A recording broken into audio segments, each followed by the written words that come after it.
Okay, now it's time for the next part of my review of Nintendo DSi. So let's begin. Power it on. Touch the screen here. And there we are. We're inside the new Nintendo DSi user interface, which is very different from the other DS series of devices. This actually takes a sort of a spin-off from the Nintendo Wii, as the Wii has channels, this has boxes. So each one of these boxes represents an application that you have, and you can have a ton of different applications, as you can see. And scroll to the left, to the right, as you want. And you actually click on one of the boxes, and you can actually drag it up here, and you can organize these boxes any way you want to. So if you want it in a different spot, you can throw it on right there. And so if you want to move the game card application, you can just move over here. You can move it back to where you want to. Another cool thing about the game card slot is it's hot swappable, so you don't have to turn the system off fully to change between games. And Peggle, I definitely recommend getting that game. If you haven't played it before, definitely a highly addictive game. Okay, so now let's go through some of the applications here. Let's start off with the camera. First of all, if you notice here at the top screen here, it actually has a left and right button for the camera here at the top, and it'll show different pictures depending on what you have on the system each time you turn on the system. So if we actually go onto the camera and try to take a picture, you see here at the bottom you have your internal camera. If you click switch here at the bottom here, it'll switch to the external camera out there, and you just have to click capture. And it takes a picture. Just took a picture of the table, but you can retake it or save whatever you want to do with it. But that's a quick view into the camera, how to actually take a picture. But if you actually click on the camera application, it gives you more options.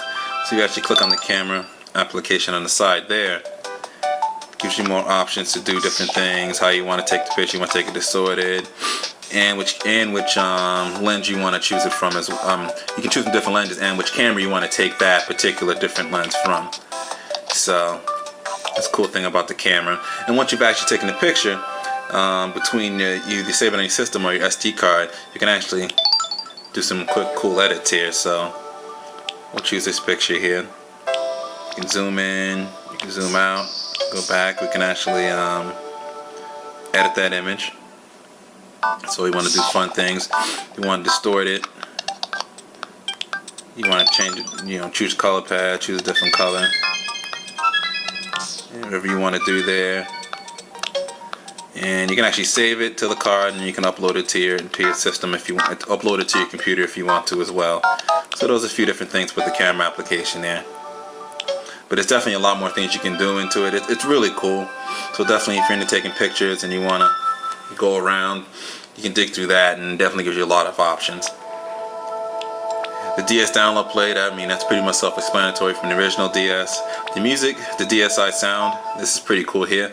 You can actually play MP3 music onto the system. You can play off your SD card, or you can record and edit the sound. I think it's either MP3 or MP4 or ACC format you have to have the music in. I'm not exactly sure at this time, but if you click on there, it'll play it off your SD card. If you want to record or edit the sound, you can click here, and it's pretty cool. And I already have one here recorded, so if I click on it.